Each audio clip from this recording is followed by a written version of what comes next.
Greetings, Earthlings, wisdom keepers, wisdom seekers. Welcome back to WizdomDropz, your source for daily drops of wisdom and savvy cat astrology.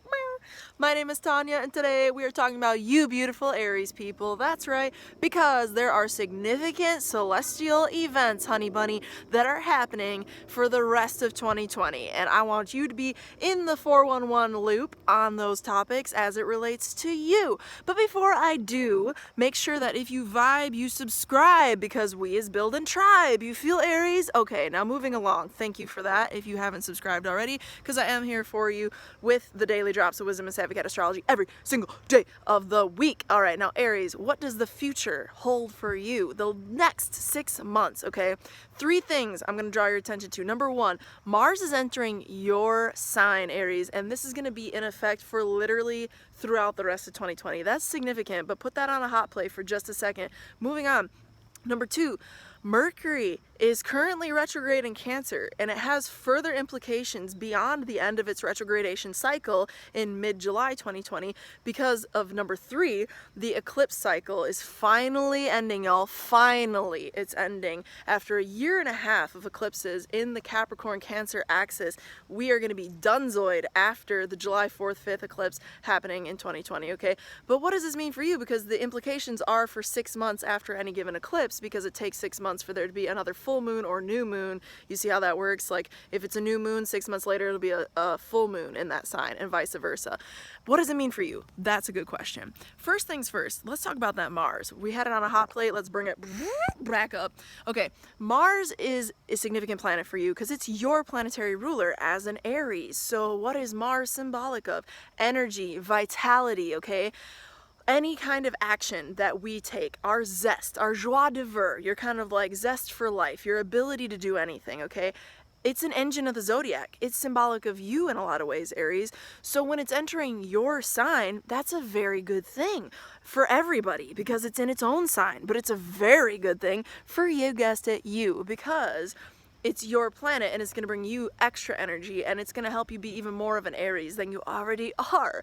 It's like you're really going to be in your Aries vibe, and I personally am excited for you because I think we've all been feeling, let's be real, this Mars in Pisces for like too long. You know what I'm saying? Like, notice on Pisces, but Mars needs to be in fire to feel Marsy. You know what I mean?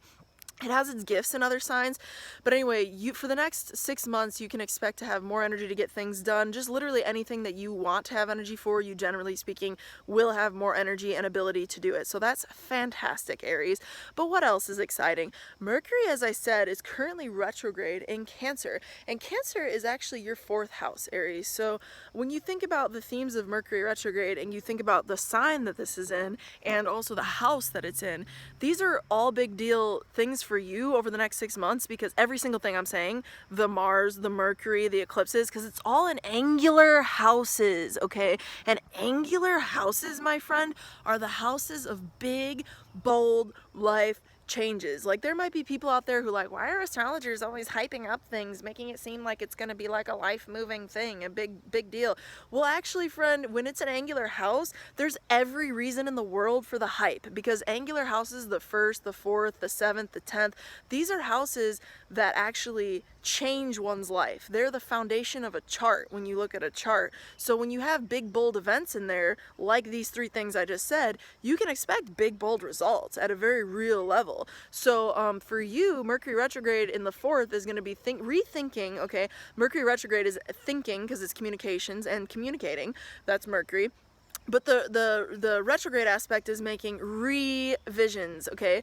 Redoing whatever you've done before in that area. And I think you're going to be thinking a lot about family and home life, and especially over the next like 2 months, through July, I'd say, because any of us who are students of astrology know that sometimes planets take time to like marinate their energies, you know what I mean? So with that said, I think you're going to be rethinking a lot of your home life, Aries. Are you living in the right place? Are you acting right with your family?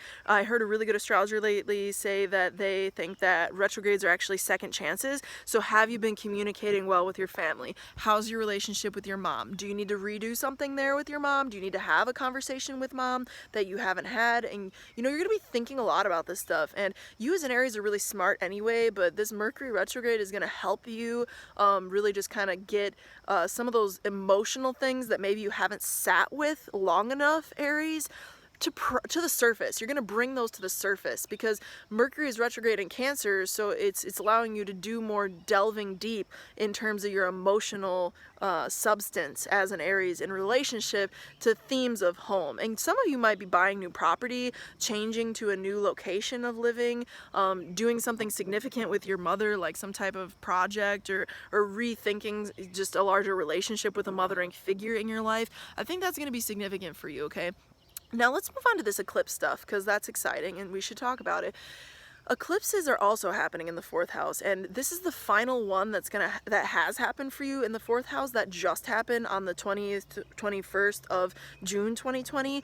But you're gonna have another one in Capricorn, which is your 10th house. So this is ending a 1.5 year long cycle, as I believe I said, since January 2019 of eclipses. So there have been fated events and changes between your home life and your career, because that's the 10th house. So on July 4th or 5th, happy, Independence Day to Aries, especially because it's going to be a big deal. This is your 10th house and this is happening in Capricorn. So something is coming to fruition and culmination because it's going to be a full moon eclipse, okay, on July 4th, 5th.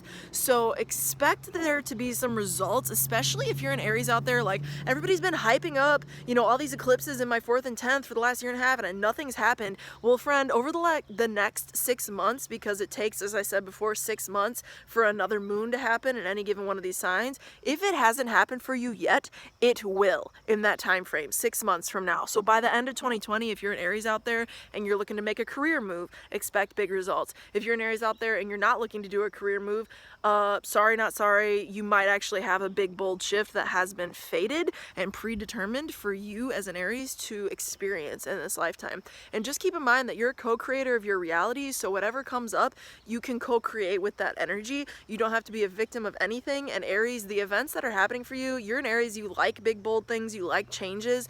I think you're gonna like them.